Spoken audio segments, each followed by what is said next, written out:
Hello everyone, कंसेप्टो में आपका बहुत बहुत स्वागत है। ये होने जा रहा है आज lecture number 8 contemporary India and education का। तो देखते हैं आज का टॉपिक क्या है। So today's topic is contemporary education policies.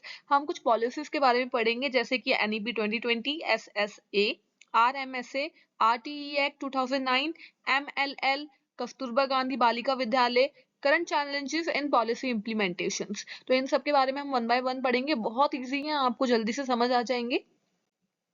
तो सबसे पहले इंट्रोडक्शन है यहाँ पर। This topic focuses on the major education policies and programme started by the government of India to improve access, quality and equity in education. कि ये जो हम पूरा टॉपिक पढ़ रहे हैं ये किस पे फोकस कर रहा है, कुछ मेजर पॉलिसीज पे फोकस कर रहा है और प्रोग्राम्स पे फोकस कर रहा है जो हमारी गवर्नमेंट ने ही स्टार्ट करी थी। किस लिए स्टार्ट करी थी? ताकि एक्सेस टू एजुकेशन मिले, मतलब हर जगह तक एजुकेशन पहुंचाई जाए, क्वालिटी हो एजुकेशन में, और इक्विटी आए, मतलब इक्वालिटी आए, ना तो लड़का लड़की में भेदभाव हो, ना डिसएडवांटेज ग्रुप के लिए भेदभाव हो, ना रूरल एरिया और अर्बन एरिया के अंदर भेदभाव हो, मतलब हर जगह एजुकेशन पहुंचाई जा सके। These policies mainly aim at universal education। तो हर जगह पहुंचाना एजुकेशन मतलब यूनिवर्सल एजुकेशन हो जाता है। जेंडर इक्वालिटी मतलब कोई भेदभाव ना हो लड़का लड़की के बीच में, and overall development of learner, और साथ साथ में लर्नर की पूरी डेवलपमेंट की जा सके हर एक क्षेत्र में, चाहे वो पढ़ाई में हो, चाहे उसकी मॉरल वैल्यूज में हो, चाहे उसकी पर्सनालिटी डेवलपमेंट में हो, हर जगह उसकी डेवलपमेंट हो। ये इन पॉलिसीज का मेन एम था। तो सबसे पहली पॉलिसी आती है एनईपी 2020। ये मैंने पिछले वाला जो लेक्चर था, लेक्चर 7, उसमें भी बहुत अच्छे से एक्सप्लेन किया है, एक बार आप दोबारा देख लीजिए। इसका इंट्रोडक्शन है सबसे पहले। NEP 2020 was introduce after a long gap of 34 years to replace NEP 1986। तो पहली जो एनईपी आई थी, नेशनल एजुकेशन पॉलिसी आई थी, वो 1986 में आई थी, और उसके बाद सीधा 34 इयर्स के बाद 2020 में, 2020 में ये वाली एनईपी इंट्रोड्यूस करवाई गई। इसका जो मेन एम था वो क्या था? To make education holistic, flexible, multidisciplinary and skill oriented. कि जो हमारी एजुकेशन वो किस टाइप की हो? होलिस्टिक हो, मतलब कि विश्वास हो किसमें? हमारे धर्मों में। फ्लेक्सिबल हो, मतलब जिस टाइप का आप बनाना चाहते हो एजुकेशन सिस्टम को, हर एक बच्चे के लिए एक्सेस हो, उस टाइप की फ्लेक्सिबिलिटी हो इसमें। मल्टीडिसिप्लिनरी हो, मतलब हर एक वे में डिसिप्लिन इसमें पाया जा सकता है। एंड स्किल ओरिएंटेड हो, मतलब इसमें अगर आप आज की एजुकेशन देखो तो वहां पे आपको बहुत सारी स्किल्स सीखने को मिलती हैं। तो स्किल ओरिएंटेड भी साथ साथ में एनईपी 2020 बनाता है एजुकेशन को। It focuses on understanding based learning instead of rote learning and prepare student for real life challenges. इन्होंने किस पे फोकस किया? रोड लर्निंग को हटाकर अंडरस्टैंडिंग बेस्ड लर्निंग पे फोकस किया। ये बोला गया कि रोड लर्निंग को हटाया जाए, रट्टाफिकेशन को हटाया जाए, और किस पे बेस किया, किस पे पढ़ाई की जाए? लॉजिकल बेस्ड थिंकिंग हो, अंडरस्टैंडिंग बेस्ड लर्निंग हो, आपके जो इवैल्यूएशन टेस्ट वगैरह हो वो कंसेप्चुअल हो, ना कि रोड लर्निंग सीधा रट्टाफिकेशन आपने उठाया टॉपिक और वो सीधा पेपर में डाल दिया, ऐसा ना हो। ठीक है। नेक्स्ट आता है की फीचर्स ऑफ एनईपी 2020। तो इसके मेन फीचर्स क्या थे? NEP 2020 introduce the new 5+3+3 4 structure.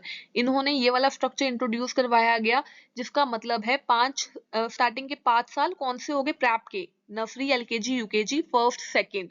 ये जो सेकंड क्लास तक के थे वो 5 साल हो गए। थर्ड, फोर्थ, फिफ्थ क्लास जो है वो 3 साल हो गए। 6, 7, 8 क्लास हो गए जो अगले 3 साल हो गए। और 9, 10, 11, 12 हो गए 4 साल। तो मतलब कि छोटे बच्चे से लेकर 12th क्लास तक के बच्चे तक का स्ट्रक्चर इन्होंने प्रोवाइड करवाया। इन्होंने बोला कि जो पहले का स्ट्रक्चर था 1986 वाला, उसमें 10+2 वाला स्ट्रक्चर था, मतलब कि first to 10th class, then 11, 12, जिसमें बच्चों पे ध्यान दिया ही नहीं जा रहा था, जो नर्सरी, एलकेजी, यूकेजी वाले होते हैं। यहाँ पे इन्होंने उन पे भी ध्यान दिया। It give importance to foundational literacy and numeracy, use of technology, vocational education, mother tongue as the medium of instruction at the primary level। जो प्राइमरी लेवल होता है, nursery, LKG, UKG, first, second, third class होती हैं, इनमें mother tongue का बहुत ज्यादा ध्यान दिया जाता है, क्योंकि बच्चे को अभी वो जो उनका कंफर्ट जोन है वो मदर टंग का कंफर्ट जोन है। उनको आप एकदम से दूसरी लैंग्वेज में पढ़ाओगे, इंग्लिश में पढ़ाओगे तो उनको समझ नहीं आएगा। तो जो उनकी मदर टंग में पहले उनको उसमें पढ़ाया जाए, जैसे ही वो उसमें समझने लगे, धीरे धीरे धीरे धीरे जो हमारी बेसिक लैंग्वेज है, जो हमारी स्कूल लैंग्वेज है, उसमें उनको ढाला जाए। तो इस पे ध्यान दिया इन्होंने। साथ साथ में न्यूमरेसी, मतलब कि नंबर हो गया, लिटरेसी हो गई, बच्चों में जो बेसिक पढ़ाई होती है, बेसिक स्टडीज होती हैं, उन पे ध्यान दिया गया। यूज ऑफ टेक्नोलॉजी, टेक्नोलॉजी पे ध्यान दिया गया कि टेक्नोलॉजी का यूज करके आप एजुकेशन को और जो टीचिंग मेथड्स हैं उनको इम्प्रूव कर सकते हो, तो इस पे बहुत ध्यान दिया गया। It also provides flexibility in higher education through multiple entry and exit option. इन्होंने 10th 11th में बहुत ज़्यादा मल्टीपल चॉइसेस दी गई कि आप कॉमर्स विद मैथ्स ले सकते हैं, बायो केमिस्ट्री, जैसे आपकी इच्छा हो आप ये सब्जेक्ट चुनिए। अगर आपने एक सब्जेक्ट चुन लिया तो हायर एजुकेशन मतलब कि जब आप कॉलेज में जाओगे वहां पे आपके पास मल्टीपल ऑप्शंस होते हैं। अगर आप एक स्ट्रीम से भी जा रहे हो तो वहां पे आपके पास इतने ऑप्शंस है कि आप कोई भी कोर्स अपने लिए चूज कर सकते हो। तो ये फ्लेक्सिबिलिटी भी किसने दी? एनईपी 2020 ने। नेक्स्ट आता है SSA, इसकी फुल फॉर्म है सर्व शिक्षा अभियान। पढ़ते हैं इसका इंट्रोडक्शन क्या है। Sarva Shiksha Abhiyan was launch in 2001 to achieve universal elementary education. ये 2001 में लॉन्च हुई थी, क्या अचीव करने के लिए? यूनिवर्सल एलिमेंट्री एजुकेशन, की सबको शिक्षा प्राप्त हो। ठीक है। It main objective was to ensure that every child between 6 to 14 years gets free and compulsory education, की 6 से 14 साल तक के बच्चे के लिए कंपल्सरी एजुकेशन और फ्री एजुकेशन प्रोवाइड की जाए। क्योंकि उस टाइम पे बच्चे क्या करते थे? ड्रॉप आउट ले लेते थे स्कूल से, मतलब कि किसी ने 6 तक पढ़ा, किसी ने 7 तक पढ़ा, फिर वो उन्होंने ड्रॉप आउट ले लिया। अब उनके रीजन कुछ भी हो सकते हैं। लड़कियों के लिए उनकी शादी कर दी जाती थी, लड़कों को बिजनेस में डाल दिया जाता था या कमाने के लिए बाहर भेज दिया जाता था, जिसकी वजह से वो पढ़ाई नहीं कर पाते थे और ड्रॉप आउट ले लिया करते थे। तो इसके लिए उन्होंने सर्व शिक्षा अभियान स्टार्ट किया, जिसमें उन्होंने बोला कि 6 से 14 साल तक के बच्चों को फ्री शिक्षा दी जाएगी और कंपल्सरी एजुकेशन के लिए इन्होंने बोला। SSA focused on increasing school enrolment, reducing drop out rate and improving school infrastructure. उन्होंने स्कूल एनरोलमेंट को इंक्रीज करने पे, मतलब कि स्कूल में ज्यादा से ज्यादा बच्चों का एडमिशन करवाने पे फोकस किया। ड्रॉप आउट रेट को रिड्यूस करवाया, ड्रॉप आउट मतलब बच्चे जो जल्दी छोड़ दिया करते थे स्कूल, उसको रिड्यूस करवाया, उसको कम करवाया। एंड साथ साथ में जो स्कूल का इंफ्रास्ट्रक्चर था पूरा वो इम्प्रूव करवाया, मतलब स्कूल का जो ढांचा था उसको ठीक करवाया। Objective and importance of SSA, इसकी क्या क्या इंपॉर्टेंस और इसके क्या क्या ऑब्जेक्टिव है। SSA aimed at opening new school in rural, क्या क्या किया इन्होंने ये सब प्राप्त करने के लिए? सर्व शिक्षा अभियान के लिए, मतलब सबको इक्वल अपॉर्चुनिटी देकर सबको कंपल्सरी एजुकेशन देने के लिए इन्होंने क्या किया? रूरल एरियाज में न्यू स्कूल खुलवाए, बैकवर्ड एरिया में स्कूल खुलवाए, अपॉइंटिंग ट्रेन टीचर, टीचर्स को अपॉइंट किया गया, फैसिलिटीज प्रोवाइड करवाई गई, जैसे कि mid day meal, free textbook and uniforms provide की गई फ्री में, ताकि बच्चे उस लालच में ही सही स्कूल आए। It played an important role in improving literacy rate and bringing education closer to disadvantaged section of society. इसने साथ साथ में किसमें बहुत अच्छा इंपॉर्टेंट रोल प्ले किया? लिटरेसी को इम्प्रूव करने में। लिटरेसी मतलब कि जो पढ़े लिखे लोग का जो संख्या है उसको इम्प्रूव करने में, साथ साथ में एजुकेशन को और पास लाने में। किसके पास लाना? Disadvantage section of society. Disadvantage कौन हो गए? जैसे बैकवर्ड एरियाज हो गए, उन सेक्शंस तक एजुकेशन को भेजा गया ताकि बच्चे स्कूल आए और पढ़े, कंपल्सरी हो जाए उनके लिए पढ़ना और वो एजुकेशन प्राप्त कर सके। नेक्स्ट आता है RMSA, राष्ट्रीय माध्यमिक शिक्षा अभियान। ये RMS से लॉन्च हुआ था 2009 में। किस लिए हुआ था? To improve access to secondary education. Secondary education किसे कहा जाता है? 9, 10, 11, 12 को सेकेंडरी एजुकेशन कहा जाता है। तो अब बच्चे 8 तक तो पढ़ लिया करते थे, लेकिन उसके बाद वो 9, 10, 11, 12 में जाया ही नहीं करते थे। या तो बोल सकते हो अफोर्ड नहीं कर पाते थे वो स्कूल को, या फिर मतलब कि उन पे जिम्मेदारियां आ जाती थी, लड़कियों की शादी कर दी जाती थी, तो वो नहीं अफोर्ड कर पाते थे कि वो आगे पढ़े। तो उसको इम्प्रूव करने के लिए RMS से इंट्रोड्यूस करवाया गया। Its goal was to make secondary education available, affordable, and of good quality for student age 14 to 18 year, especially in rural and educationally backward regions. ऐसे backward regions और ऐसे rural areas जहाँ पे school नहीं है, इतनी facilities नहीं है, वहाँ पे स्कूल प्रोवाइड किए गए। वहाँ पे अफोर्डेबल रेट, मतलब ऐसे फीस पे जहाँ पे हर एक बच्चा अफोर्ड कर सके स्कूल जाना। गुड क्वालिटी प्रोवाइड करवाई गई 14 से 18 साल, मतलब 9, 10, 11, 12 वाले बच्चों के लिए, ताकि वो अपने स्कूल को पूरा करे, हायर सेकेंडरी एजुकेशन को कंप्लीट करे। इसका ऑब्जेक्टिव क्या था? It focused on opening new secondary education, upgrading existing school, improving teacher quality and providing hostel and scholarship for girls and disadvantaged student. इन्होंने क्या क्या किया इन सब चीज़ों को प्राप्त करने के लिए, मतलब कि ताकि इनकी सेकेंडरी एजुकेशन इम्प्रूव हो, इसके लिए इन्होंने न्यू सेकेंडरी स्कूल्स खोले, जो पुराने स्कूल थे उनको अपग्रेड किया, मतलब और अच्छा बनाया, टीचर की क्वालिटी को इम्प्रूव किया, हॉस्टल दिए उनको, स्कॉलरशिप्स दी गर्ल्स को, ताकि गर्ल्स को स्कॉलरशिप के लालच में ही सही वो आए स्कूल और पढ़ाई करें। डिसएडवांटेज ग्रुप को स्कॉलरशिप दी, ताकि वो स्कॉलरशिप देके, अगर वो अफोर्ड नहीं भी कर पा रहे हैं तो स्कॉलरशिप देके उनको बुलाया गया ताकि वो स्कूल कंप्लीट कर सके अपने। It aim to reduce dropout rate from after elementary education. Elementary education कौन सी होगी? 8th क्लास तक की। तो उसके बाद जो ड्रॉप आउट हो जाते थे, ड्रॉप कर दिए जाते थे स्कूल, उस रेट को कम करने के लिए ये RMS से इंट्रोड्यूस करवाया गया। नेक्स्ट है RTE Act 2009, Right to Education. The Right to Education Act came into force in 2009 and made education a fundamental right for children aged 6 to 14. कि 6 से 14 साल तक के बच्चों के लिए फंडामेंटल राइट बना दिया गया कि इसके बीच में आप बच्चों से कोई भी फालतू का काम या फिर आप कमाने के लिए उनको बाहर नहीं भेजोगे, क्योंकि उनके लिए कंपलसरी है एजुकेशन प्राप्त करना। It legally bound the government to provide free and compulsory education to every child. और इस वजह से गवर्नमेंट भी बाउंडेड हो गई कि उनको फ्री एजुकेशन देनी पड़ी चाइल्ड को, क्योंकि अगर आप फ्री एजुकेशन नहीं दोगे तो बच्चा आएगा ही क्यों स्कूल में, और फिर ये फेल हो जाएगा। RTE एक्ट का काम क्या रहा? फिर कंपलसरी एजुकेशन करनी पड़ी ताकि 6 से 14 साल तक के बच्चे ले एजुकेशन और उनको एजुकेशन मिले हर हालत में। अब मेन प्रोविजंस की बात करते हैं हम। RTE एक्ट के मेन प्रोविजंस क्या क्या थे? The RTE act ensures no detention, no physical punishment, minimum infrastructure standard, qualified teacher and 25% reservation for economically weaker section in private unaided school। ये बोला गया कि प्राइवेट स्कूल में जो इकोनॉमिकली वीकर सेक्शन है, मतलब कि जिनके पास पैसे नहीं है, उनको 25% रिजर्वेशन दी जाए कि उनके लिए सीट्स बुक कर दी जाए।